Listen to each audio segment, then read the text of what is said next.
Hello everyone, welcome to the सरकारी job channel. So आपकी यहाँ पर राजस्थान लोक सेवा आयोग अजमेर में अंतर्गत सहायक आचार्य यानी असिस्टेंट प्रोफेसर के विभिन्न पदों पर भर्ती हेतु ऑनलाइन आवेदन आमंत्रित किए गए हैं। चलिए तो बात कर लेते हैं कौन कौन सी वैकेंसीज क्या क्या है यहाँ पर।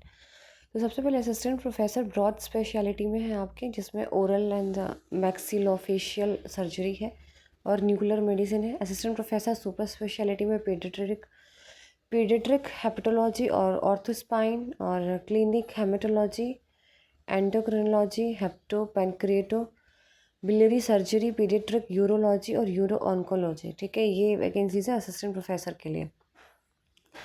अभी बात कर लेते हैं यहाँ पे आपको, अगर आप ओरल एंड मैक्सिलोफेशियल के लिए अप्लाई करते हैं तो उसके लिए आपको MDS होना ज़रूरी है, 1 साल का एक्सपीरियंस होना ज़रूरी है। अगर न्यूक्लियर मेडिसिन के लिए तो MD या DNB, ठीक है, 1 साल का ऐसे senior residence in the concern subject आपका या मेडिकल कॉलेज में आपका एक्सपीरियंस। पीडियाट्रिक हेप्टोलॉजी में DM या फिर DNB इन पीडियाट्रिक हेप्टोलॉजी में, या फिर MD या फिर DNB in paediatrics with special training for 3 साल का आपका in the respective new speciality subject होना चाहिए इन अ टीचिंग इंस्टीट्यूशन। और फिर उसके बाद ऑर्थोस्पाइन MS orthopaedics plus fellowship national board spine surgery plus 1 year of residence in spine surgery या फिर MCH न्यूरो सर्जरी। फिर है क्लिनिक हेमेटोलॉजी DM या DNB क्लिनिक हेमेटोलॉजी। फिर एंडोक्राइनोलॉजी में DM या DNB। फिर आपका HPB में HPB सर्जरी MCH या फिर MCH/DNB सर्जिकल गैस्ट्रोएंट्रोलॉजी, ठीक है, या फिर आपका MS-DNB होना चाहिए विथ 3 इयर्स का एक्सपीरियंस।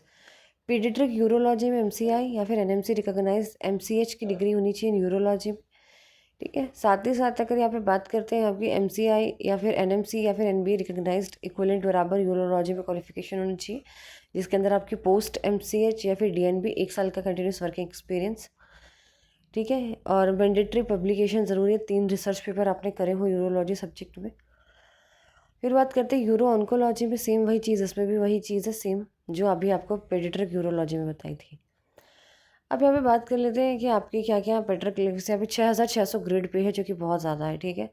और यहाँ पे 112025 से आपकी अधिकतम आयु 37 वर्ष से कम, ठीक है, सिवाय DM और आपकी MCH करने वाले पदों की 42 वर्ष होगी। बाकी 37 है, बट जो DM और MCH वाली जो है उसमें आपकी 42 रहेगी। एज रिलैक्सेशन दिया जाएगा, अगर आप मेल कैंडिडेट है तो 5 साल का, वुमेन कैंडिडेट SC/ST से है तो 10 साल का, वुमेन कैंडिडेट जनरल कैटेगरी 5 साल, और विडो एंड डिवोर्सी वुमेन के लिए यहाँ पे कोई भी एज लिमिट नहीं है। 24 तारीख से आपके फॉर्म शुरू हो जाएंगे अक्टूबर से, और आपके 22 नवंबर लास्ट डेट है फिलअप करने के लिए, तो 22 नवंबर से पहले पहले आपको फिल करना है। काफ़ी अच्छी सैलरी है।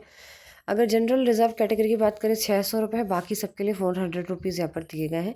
ये रहा आपका competitive examination for the post. Written exam होगा 150 नंबर का, एक पेपर होगा, जो भी आपका सब्जेक्ट है उसी का ही होगा, बस 150 मार्क्स का होगा। इंटरव्यू आपका 15 मार्क्स का लिया जाएगा। इस हिसाब से आपका सिलेक्शन यहाँ पर कराया जाएगा, ठीक है।